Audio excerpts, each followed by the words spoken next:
missing a garbage can. I requested a new garbage can. My boss approves a garbage can. My boss's boss approves a trash can. And it goes 3 levels, and I'm tracking this in an internal sort of system. And then eventually some SVP declines his garbage can. I was just like, well, what am I learning here? Welcome to the EVOLVE Voices podcast, a platform to hear the fascinating stories behind the people that power global commerce.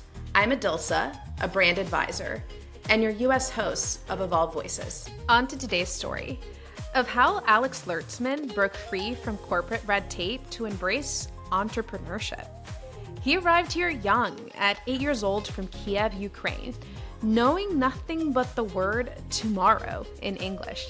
But I sense is that very experience, that of starting over in a new world, that destined him for a life of non-conformity. He'd leave behind a stable career in banking to dive head first into the fast-paced world of e-commerce. Through the chaos of COVID, to building his reputation in a competitive space, Alex's journey, it's been all about adaptability and growth. And now, as the founder and CEO of CorralData, he's using AI to democratize data and level the playing field for businesses of all sizes. His story proves that the best opportunities come when you bet on yourself, embrace uncertainty, and lead with curiosity. For Alex, tomorrow, it's now today. Alex, welcome to EVOLVE Voices, one of my first few guests, and I'm excited to have you here. We met a few weeks back for drinks in San Diego, and one moment really stuck with me as someone who also started in investment banking, you leaving JPMorgan. You mentioned something about a trash can that really pushed you to make a big career shift. And for me, it felt like a story of this breaking free from the corporate red tape. So take me back to that specific moment or event. Like, why did it make you say, okay, this is it, I'm done? Oh, wow. Yeah.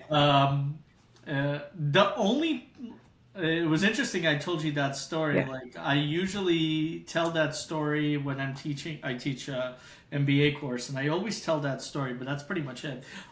So I think just like a lot of people, we during business school or sort of thinking about like during business school or right after business school, we sort of like have all of these like expectations that we're going to learn so much and like an amazing corporate environment. And I think for me, there was I had my first job. One was Prudential Securities. The next one was JPMorgan Chase. And I loved parts of both of those jobs, but other parts were, hey, how quickly am I going to learn and how quickly am I going to grow? And I think part of it is conformity, right? And I think the reason that entrepreneurs become entrepreneurs is maybe because they have trouble conforming, right? It's not, maybe you can sort of like make these sort of like delusions of like, oh, I really want to pay when you path. No, it's like maybe we just can't conform to one style of working, right? And I think that was it for me. It was my story was very simple. It was I was missing a garbage can. I requested a new garbage can. My boss approves a garbage can. It's like a small little like trash pail. My boss's boss approves a trash can, and it goes 3 levels, and I'm tracking this in an internal sort of system. And then eventually some SVP declines his garbage can. I was just like, well, what am I learning here? Like, what am I going to learn here? And so I did learn a lot, but I also learned that bureaucracy can sometimes get in the way, and especially when you're young and hungry. I wanted to move a little faster, and so I went down the entrepreneurial path. And we love that for you. I mean, I remember my last day at Deutsche Bank. It feels so like now the same. And I remember when I walked away, I was like running through. I'm like, am I doing this? Am I really like walking away from this conformity background that you talked about? Everyone expected me to do it. People were saying, why would you ever leave? And what was running through your head on that last day? Was it relief? Was it fear? Kind of a bit of both? well, how am I going to pay for business school? Because they were sponsoring my MBA at that time. So that was the only thing I was going through my head. I'm like, well, I could just do ramen noodles. This is going to be fine. Yeah. Everyone takes out student loans. I'll figure it out. It worked out for the better. And both Deutsche Bank and JPMorgan ended up being, Deutsche Bank was actually a former client of mine. JPMorgan was a former client of mine. So it ended up, I think, in a long sort of arc, it ended up working out. But yes, it was definitely pretty stressful going from having a real corporate job to when I quit that job, I went to go get an internship in e-commerce, making minimum wage. So I was dying when I read that part of your story. So like you jumped in, you didn't have a clear next step. So you were just like, okay, like I'm leaving this. I wanted to kind of go into e-commerce. You jump into this internship, which is of all things, the underwear industry. And like, what was behind that decision and what did it teach you about taking risk? Oh, there was no decision. It was the only place that Only place. hire. It was. I think I submitted like hundreds of resumes, and it was the only place that would hire me in e-commerce with zero e-commerce experience. But I was just like, digital's the future. I'm gonna learn as much as I can about this. And they were nice enough to hire somebody without any experience. But I told them I'll work hard and I'll do it for minimum wage. And and it was amazing. I think within a few years, I started as an intern. I was a director of e-commerce of this underwear company. I think they were the second. By the time I left, they were the second largest men's underwear retailer and the third largest women's underwear retailer. Just because they rode sort of the online gravy train pre-Amazon, and so that was a really amazing opportunity for me. I didn't know it at the time. Did you? Yeah, like I think of myself when I went from Deutsche Bank to marketing, and the thing that I always say is like I ended up being able to make this switch without having to do an MBA, like this lateral move where I was exactly where I would have needed to be at that time. But at that point in time, you're saying, do I eat ramen? Here I am learning. Like, what made you think like, was there confidence that you would get to that place that it was like, okay, as long as I learn, I'll get there. I think also just like as an immigrant, it's just like you just figure like guess I You don't figure really it have a out. choice, right? Like there's no support sort of network or like support structures to fall onto. But I knew like, hey, I'm going to learn enough about e-commerce, and then hopefully by the time I graduate, I'll get a job.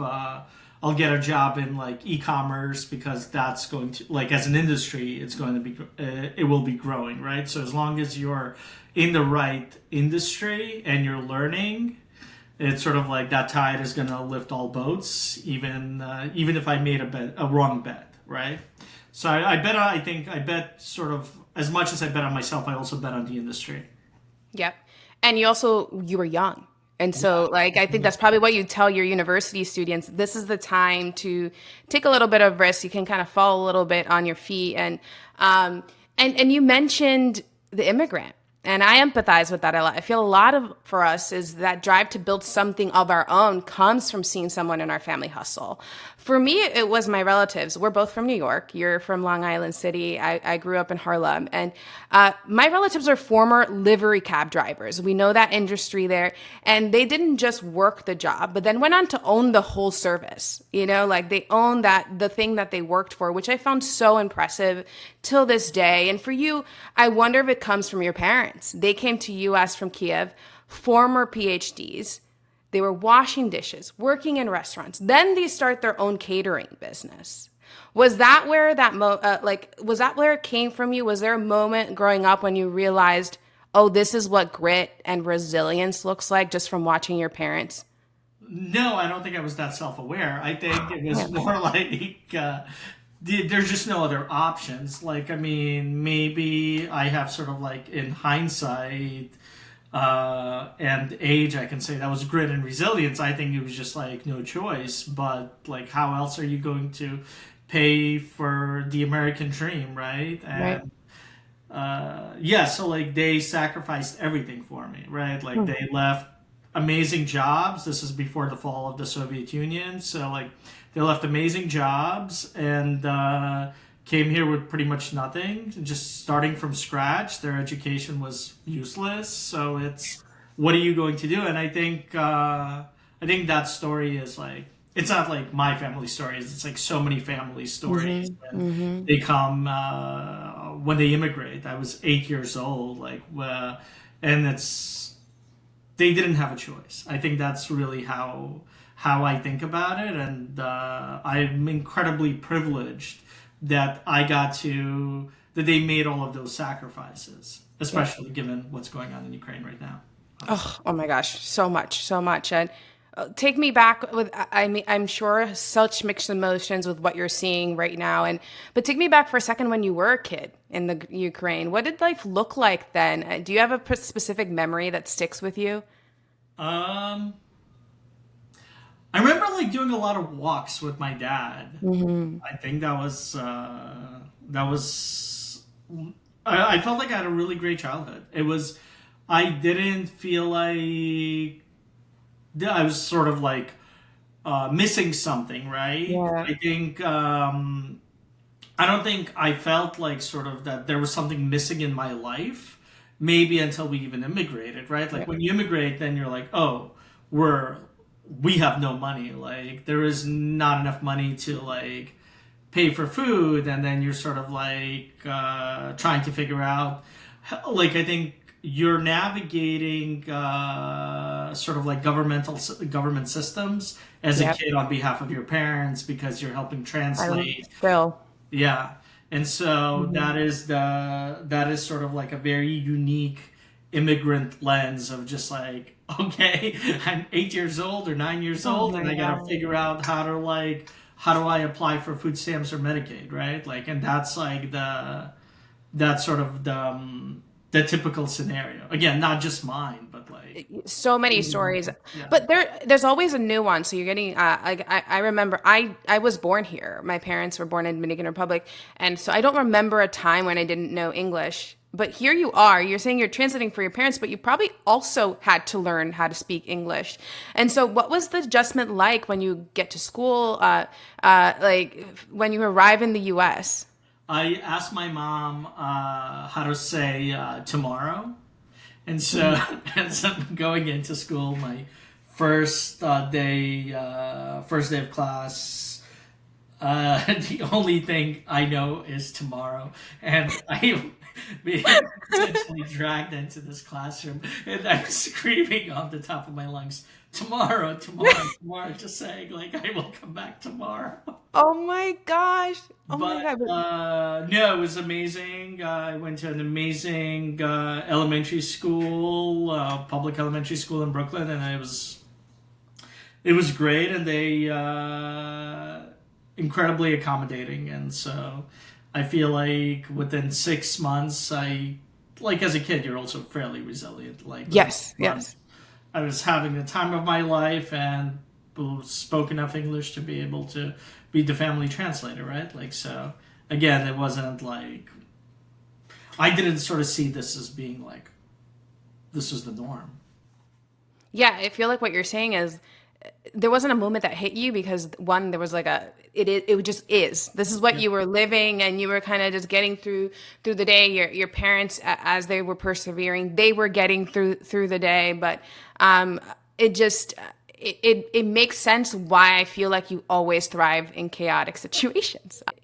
You're trusted as a founder. Yeah, your marketing agency, Ready Set Rocket, was 3 times oversubscribed. Your business intelligence tool, CorralData, closed a strong seed funding round in 2023. But when did you actually believe in yourself as a founder? Like, when did you feel like I'm the real deal? What did that feel like? It hasn't happened. I'll let you know. Yeah. I was like, I mean, it's imposter syndrome. Like, Yeah. I don't know. I'm struggling with constant imposter syndrome. I don't know. Yeah. I don't know if I'll ever get there, but also like, I don't think I'm striving to. I think like the second that like you sort of, I mean, obviously I believe in myself, but also at the same time, like you have to have that like healthy tension of just like, Gotcha. Yeah. Yeah. You have to keep yourself in check as well. What about those early days? Like, you're talking about imposter syndrome. probably it's terrifying, chaotic, but how did you overcome that? How did you find your footing? You talked about that tension, but how did you kind of set it aside and we're like, I'm going to press onwards? I think I was young and naive, so you can do that when you're young and naive, right? I think the imposter syndrome didn't sort of make its way until Yeah. until I probably didn't need to have imposter syndrome. I think Yeah. early on, you just it's like this sort of like some part of your brain isn't fully formed yet, so you make decisions. It's like, yeah, of course I figured out. Also, it's like before you have kids, before you have mortgages, before you have sort of Right. Right. Oh my gosh. thing, Weighty things. Yeah. yeah, things that really weigh you down. So I Yeah. think, yeah, I think I used my, how naive I was to actually get through that. But yeah. Yeah, yeah, yeah. And fundraising gets all the hype these days.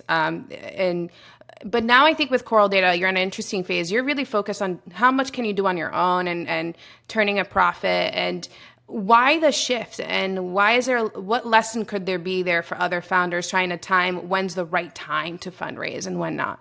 Yeah, and I'm not opposed to I think to VC funding, and I think that it's on the table. I think my goal is to make sure that we are not raising capital because we have to raise capital to survive, right? I think I want to raise capital because it helps us accelerate our growth, right? And not because, hey, we need to raise this round, otherwise we're going to have to do a massive round of layoffs or maybe potentially Right. even close the business. And I think Right. I've seen that movie over and over again, sort of like these massive rounds, massive valuations, and then you're sort of on this roller coaster, right? And I just don't want to be in that situation.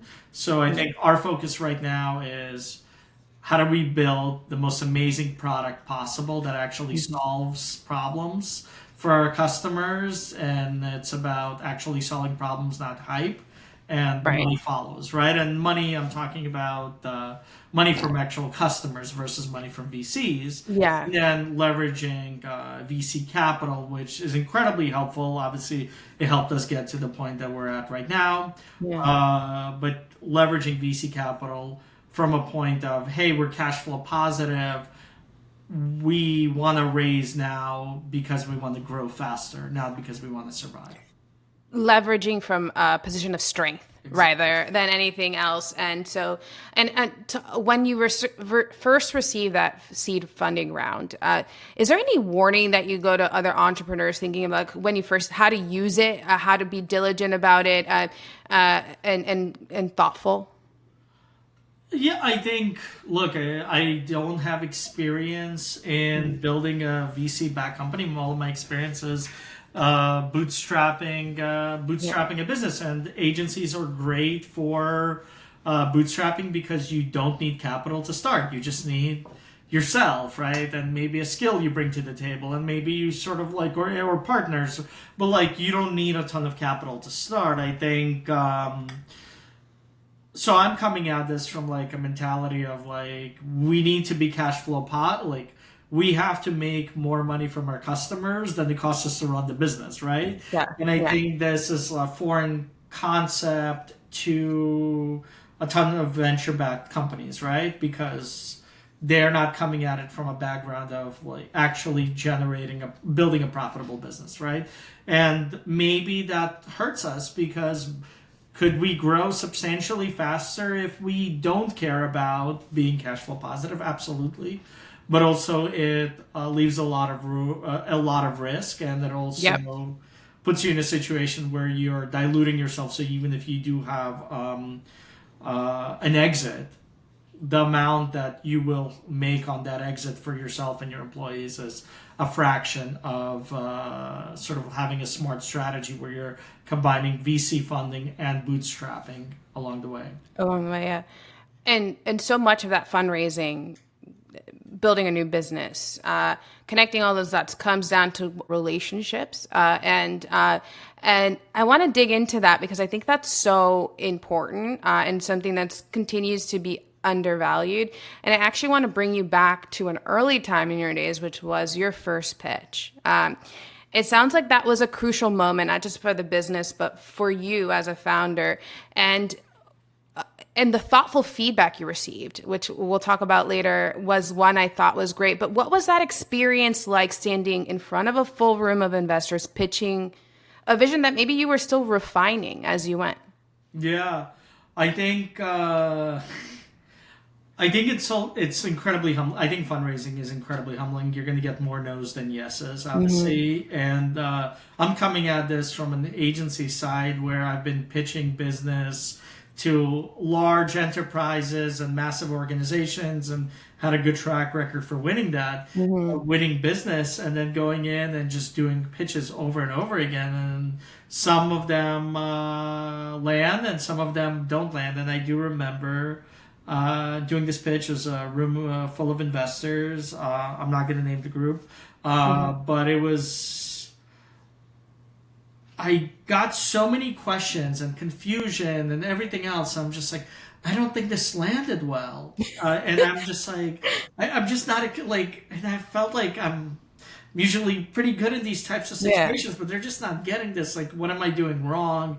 And then there was one person that was like fairly not hard on the questions, but I was just like, yeah, like I really must have just not connected with this person. Yeah. And I felt like she just wasn't getting it. She ended up being our lead investor because she was like, no, I just wanted to make sure you guys knew what you were talking about. And Wow. so I think my like that level of engagement, like I could have obviously my learning from that Crushed. it's like maybe that's not how I should have processed that in the moment, but it ended up working out really well.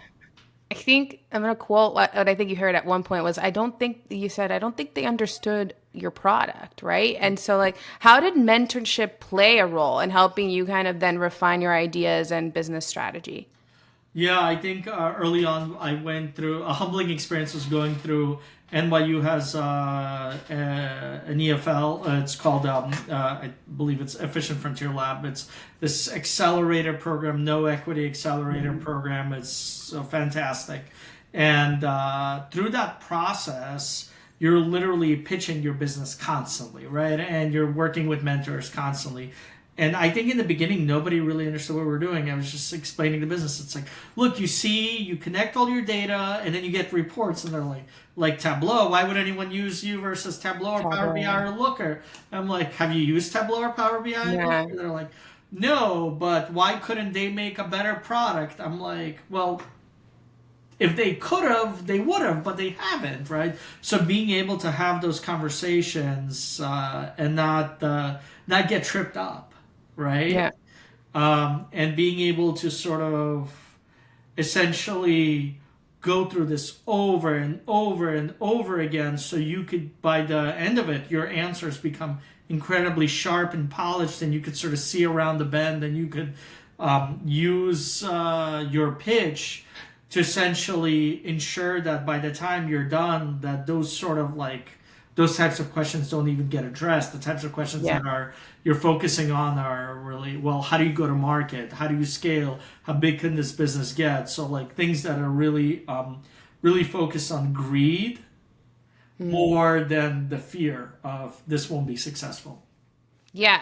It requires a tenacity, right? That investor who gave you that tough feedback at first and ended up being your first investor probably required a lot of touches there. And how do you build that meaningful connection, especially from a no, and turn it into a yes? I don't know if I have the right answer or a good answer for this, but I think a lot of it is just you have to get a ton of no's before you get to yes. And I think a no is an opportunity for you to understand what you could have done better, what somebody didn't connect with, and I think that sort of is the training ground versus getting ghosted is the worst, right? Because you have zero feedback, zero context, and you're like, what can we... And then once you get a little bit further, you get a lot of feedback that isn't helpful necessarily. So it's also, that's the next part of this. It's just like, learning how to decipher like good feedback from feedback that is spinning your wheels. Yep. So as I was reading through, like one of the moments that stuck out is COVID. So COVID hit and shook up everything for everyone. But somehow from my research, little old Alex seems to have managed to come out on top in that time. And so I'm dying to know what was running through your head when everything was crumbling around you. How did you hold it together when the world was basically upside down? So I think at that time it was, when I say we lost, so I was running a digital agency at the time, Ready Set Rocket. This is before we sold it, and I remember within 2 days we probably lost between 30 and 40% of our revenue, and basically we were fired by every single bank client. We had a lot of banking clients. We had a lot of cultural institutions as customers. We had real estate customers. So like 40% of our, and then we lost one major retailer as well. So I think somewhere between 30 and 40% of our revenue disappeared. And I had to go and sort of have an honest conversation with our company. It's just like, hey, this is what happened. We don't know what's going to happen, but I made a pledge. We're not laying anybody off. We're going to figure this out. And this is before sort of like anyone knew what was happening. So maybe it was a little too much for me to offer our company. But we made that commitment. We didn't do any layoffs because of COVID. We pushed through. We were able to get out of our lease. We sort of like did a lot of anything we can do from a cost cutting measures. Obviously, we tightened our belts as much as possible, but we didn't do any layoffs. And I think that was incredibly helpful because as the economy started to pick back up, I think, and as people were trying to figure out like how to. Like there were obviously other opportunities they could explore, and money was sort of like being thrown at employees over the next this COVID post-COVID bump when everyone was hiring before. Right. We were able to retain our team, and I think that was I don't think we lost a single employee, and I think that was. I think we just got incredibly lucky. Like I probably shouldn't have said that we're not going to lay anybody off because it was a really tough thing to do financially for the company. But also we were able to get through and we're able to retain really amazing employees through this process. And eventually we ended up selling the company to a large consulting firm. It sounds like one of the things that I'm hearing is actually keeping employees in tough times is what allows you to bounce back when that tide turns. And I mean, obviously super tough. I'm actually curious, one thing you said that you were managed to get out of a lease. I'm sure a lot of people are like, how did you manage to do that? Like, was that again, immigrant hustle? Like you're just like looking up everything that could get you out of it? No, I think we were, yes and no. I think we just sort of saw the writing on the wall super early on. We were seeing what was going on in China at that time, and that they were using a planned economy. They weren't able to stop COVID, and we were just like, it would be ignorant of us to not think that this is going to come onto our shores as soon as possible. So we made a decision super early on before COVID hit the US that we're going to try to get out of our lease. And I think I remember hearing an episode of the Daily podcast, the New York Times Daily or something, as they were talking about it. And I remember just like, we're talking about a matter of days. And at that point, we sort of moved to fully remote kind of a situation, or not remote. We're like, let's get ready for remote because it's about to happen. So, and we just got ourselves ready mentally that we're going to be a remote organization, right, at that point. And so as we were sort of getting ready for it, I'm like, well, if we're going to be remote, I don't know if this is a 1 month or a 2 month thing. I think could be a big challenge, right? And so I was able to have a conversation with our landlord super early on when it was like, oh, it's gonna blow over, and sort of listening to like all the pundits that were saying that this is going to blow over, and also the government administration at that time that was also saying that it's going to blow over any day now. So I think that helped because he bought into that, and we were able to get out paying a few months into our lease, a few months for our lease, and that's it. That's so dope. That's so amazing in a hard time.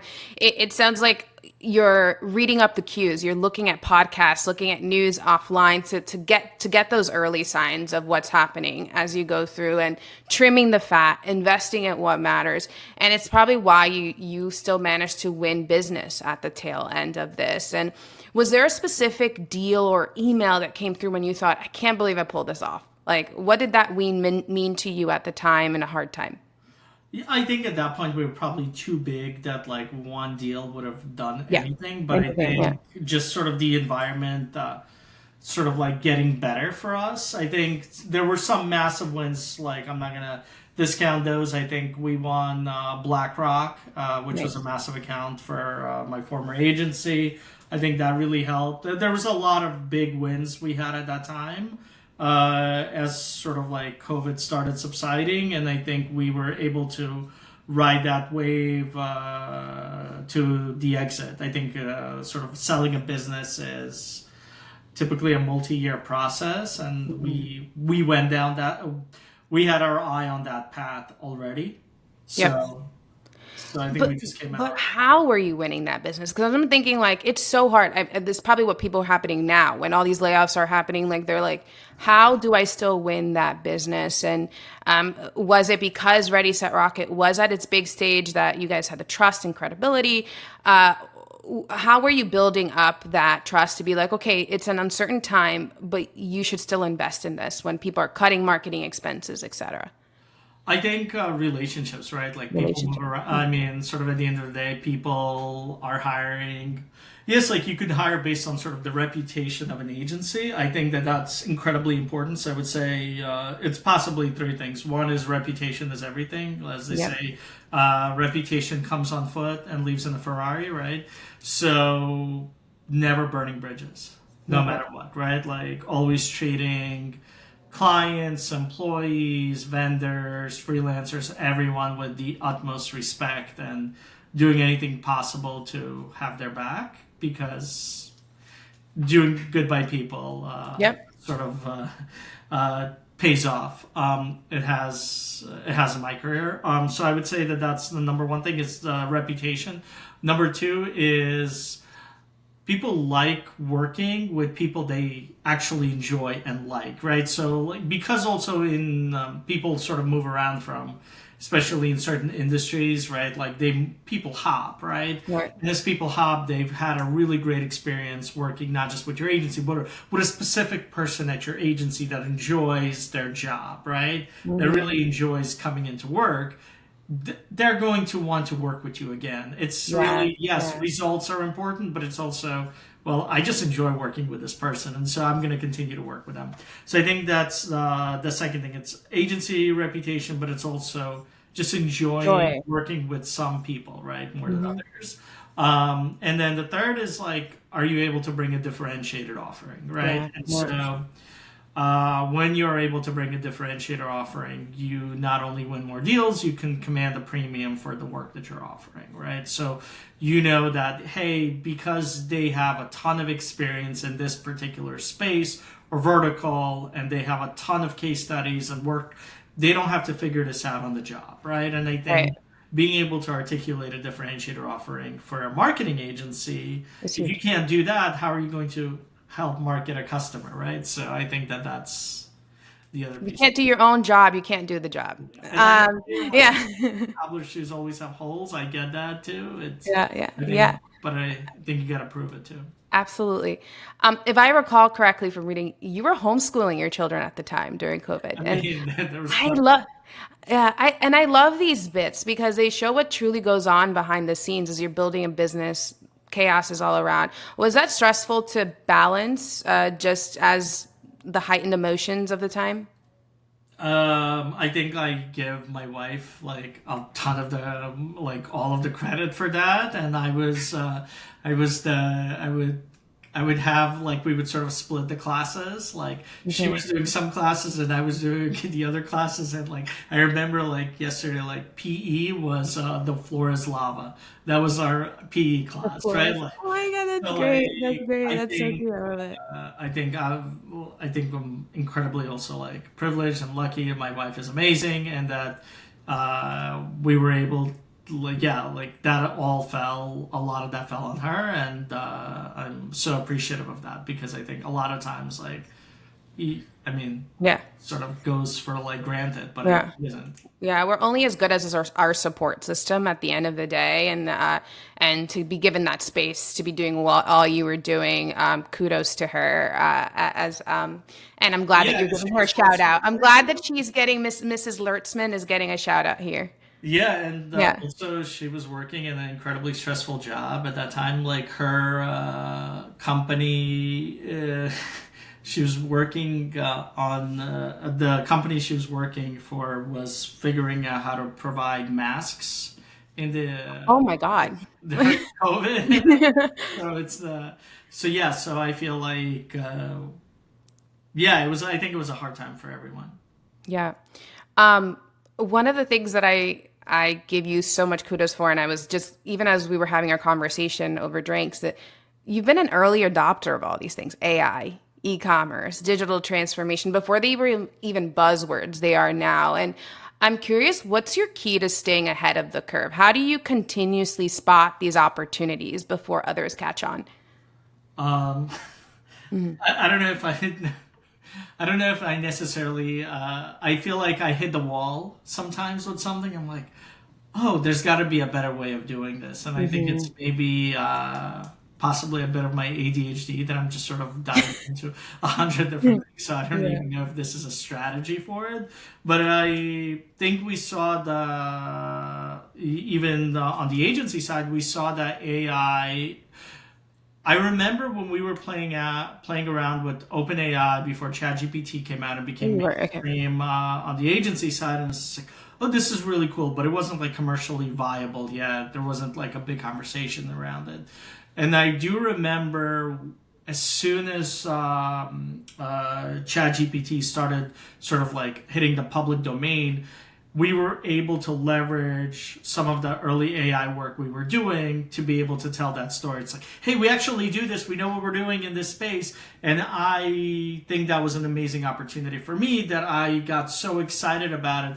I wanted to solve that problem at scale. It's sort of like for customers and then on the agency side. So I feel like maybe being scatterbrained and just sort of like, oh, this is really cool, and just diving in head first and not feeling that I need to have all the answers And to dive in. And I think that there's sort of two ways you can go about this. Is one is you don't have any of the answers, but you're interested in the technology, so you dive in and you learn everything you possibly can. The other way is like you go on LinkedIn and you pretend that you know everything about technology, so you can make yourself the thought leader. I don't particularly like that latter approach, so I don't think I had a choice, right? It was just like, well, how else am I going to learn then to do this? And as I was, and that sort of the transition to building an AI company was really around that. It really blew my brain what used to take so long we can go so much quicker on, and so some of the barriers that we had for how long it would take to build out something, we can now move substantially faster. you talked about like the pain and then people seeing that things are faster. You're seeing it, and that's why you're motivated. And I just had a client where I was working with her how to set up an AI training, how to get people motivated on her team, because despite all the things that they're seeing, how excited they are for it, they aren't excited about it at the job, like, and they can't connect the two. So what made you how did you convince people when others were skeptical of maybe AI e-commerce at the time? Like, looking back at those early days? Because again, with CorralData, you were almost one of the first ones that really started on it. So how did you convince people? Well, I think on the agency side, I think it was a little bit harder because, Yep. people, if you're a designer and you're used to sort of like, hey, we design interfaces this way, am I going to download a Figma plugin that will allow me to design this a little faster? And I think sort of like there's this concept of like it's not there yet. Why would I invest the time? I think in some sort of nuances, I think that was a challenge. I think like in early sort of like copywriting, it was like it's not there yet. Why would I Yeah. invest the time? And I Yeah. think for me, it was like we're going to make these tools accessible. We're going to make sure that we're paying for all of your ChatGPT subscription, but we're going to make sure that we have like we started a Slack channel super early on that prompts. Like we would test prompts and everybody would drop in their prompts and sort of like sharing I sort love of like, that. hey, look at this thing that I did. And I remember early on, I built something that would auto draft email responses for me. So when I opened my email, there was a draft that was ready to go. And I remember showing this to someone. They're like, "Oh my god, this is cool," because like 90% of my time is spent writing emails, right? So like, so I You think just, that yeah, was yeah. yeah. So there was a lot of these kinds of things. Also, like there were tools coming out all the time. So it was like, "Hey, have you seen this amazing AI tool?" So I think that's how you sort of inspire, Yeah. not inspire, but like It's making motivate. these tangible things fun, making it cool, and almost like what you're saying, sparking curiosity. It's like, hey, see this, like, and making it applicable. And I think what you said is you're making something technical, non-technical for people, and that's really where it comes to life. But I think some people have a hard time doing that. And to you, for what you're saying, it requires you thinking of how to spark curiosity in people for them to be invested and want to do it. Yeah, I also think the advantage that I had at both Ready Set Rocket and CorralData from like a hiring process perspective, just hire intellectually curious people, and that then you're not That is swimming. huge. You're not swimming upstream. It's like if you hire people that want to just do like a rote job, that job will be automated, unfortunately, right? Hmm. But if you're hiring people that are intellectually curious, that want to just excel at what they're doing, constantly learn, and you're building a learning organization, I think that's going to come in fairly naturally. So if you're so I think it's really hard. I think it's really hard to do this also at scale for massive organizations that Right. needed to hire when the times were good and they overhired. And now they're sort of realizing, well, we can automate, right, a ton of these jobs. And yeah, so how Yeah. are people going to reskill, right? What's a tell for you that somebody's curious? Is it an interview question that you have, or is it something in their experience that you look out for that from them? I think our entire interview process is really Yeah. around sort of like, how did you learn this? How did you Yeah. figure this out? Like, it's always about how are they hacking, like sort of like how are they figuring out things that they might have not like learned in school, right? So one of the Mhm. big things is I like hiring people that do have engineering backgrounds Yeah. because it naturally sort of they naturally want to figure things out. But even if you don't have an engineering background, like, well, have you ever sort of like do you use apps? Like, have you learned to code? Like, is there anything outside of your comfort zone that you've done, right? And that's what I'm trying to understand. Are they going? Are they sort of like pre-programmed to learn and want to learn? Yeah. Hmm. More Hmm. importantly than that. Yep. Um, Regardless of whether you're an engineer or not, there's been more people curious about AI, and now people caught up a little bit on it. And we talked about how that used to be one of the key differentiators of CorralData. You were ahead of the AI curve, sparked curiosity in it, and so now that more people are familiar with it, what's next for you to have that differentiation with CorralData? I think we're still focused on one thing, and it's like our mission is. Well, maybe I'll just sort of Yeah. introduce CorralData. CorralData allows any organization to connect all of their data sources, and then you could have all the reports you want, and you can chat with your data. And I think the simplicity of what I just said is also the simplicity that we're trying to provide in our product. And I think as people are catching up, as companies are catching up to this and investing a ton of time and money into AI, one of the things that is allowing us to grow aggressively is the fact that our principle is still effortlessly. How do we do this incredibly effortlessly for a business user, right? So we're not selling to engineers, we're not selling to IT people, to analysts. We are selling to business users so they can themselves connect all of their data and can just talk to it, right? And I think that's at the end of the day what we also saw with DeepSeek is the moat is the user experience. The moat is how we sort of like the expensive large language models don't necessarily have a moat, right? And that's becoming the commodity. But if you can provide an incredible user experience that they trust and they can answer their questions for them, I mean, that's it. Yeah. And will it be an evolved AI that you'll tap into? A lot of people obviously are using that nomenclature of agentic, like a more EQ AI as we go along. But what do you think, what's the pulse on like what that next thing is potentially? So I think what we started out was we can answer any question you want about any data sources you connect, and we make it really simple. Now we've moved to, and some of our clients are leveraging the opportunity to also give you recommendations based on all the data that we have in the system, right? So recommendations, predictions, all of that. And I think the next piece of that, and all of these pieces use parts of agentic AI to be able to like break down the task, be able to answer it. The next piece of this, and this is the one that I'm incredibly excited about, is we also are allowing some of our customers to act on that data right within our platform. So right now, you could ask any question you want about your data, you could get an answer, you can get recommendations about what you should do about this. But what if we were to allow you to act on those recommendations within our platform, whether it's purchase orders, website updates,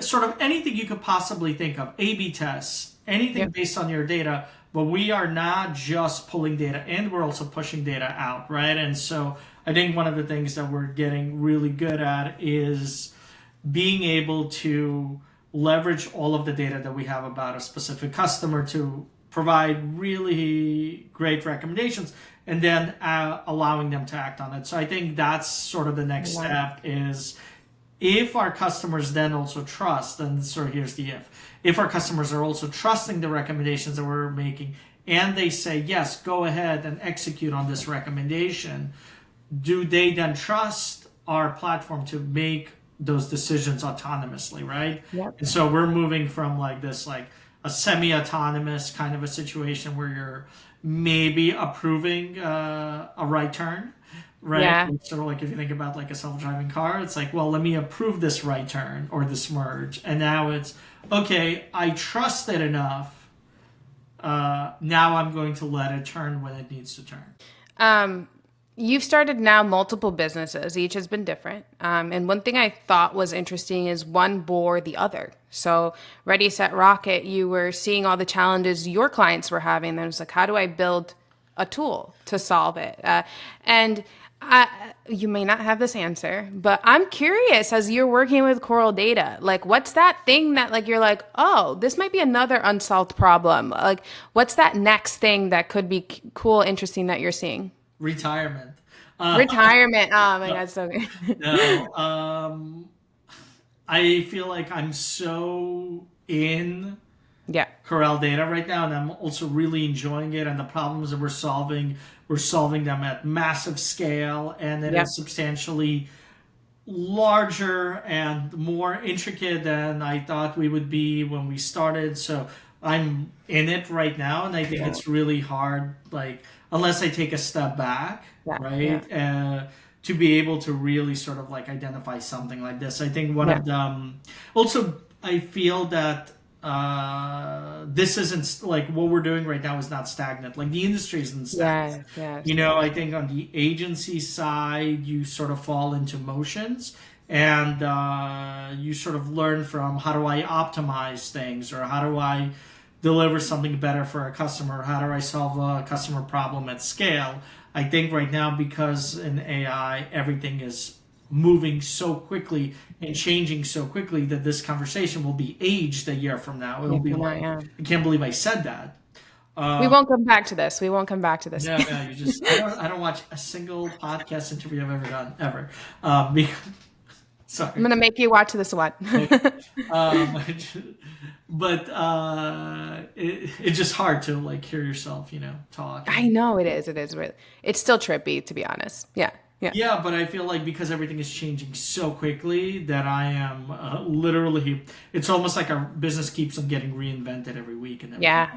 I don't need to go start a new business yet. Well, yeah, I hope not. There's so many more people to benefit from this as we go along. And I'm so excited people got to hear all this from you. And as we close, I wanted to be able to have people find you. Where can people find you or follow you for what you're up to next? Yeah, so on LinkedIn, Alex Lirtsman, easiest thing, and CorralData, there's free accounts, so sign up at CorralData.com. That's also a really easy way of just seeing what we're up to. But yeah, I'm so grateful that you had me on. This has been so fun.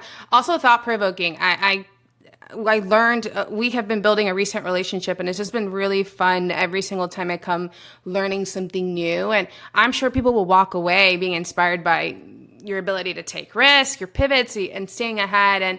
And I wanted to most of all thank you for being vulnerable and sharing your story with your parents. And because I do think that's so much of who we are and what we build is a product of where we came from. And I'm just so excited to see what you do next and how we can all evolve together. Yes, I'm so grateful for this opportunity. Yeah. Thank you so much. Yeah. Great. So this was another great episode. EVOLVE Voices is a podcast from EVOLVE Commerce Club, the #1 private community, where we connect senior commerce professionals in more than 40 markets. Every week, we invite one expert to share their perspective and their knowledge. If you want to know more about EVOLVE, look at the link in this episode description to request your invitation. I hope to see you in the next one. Bye.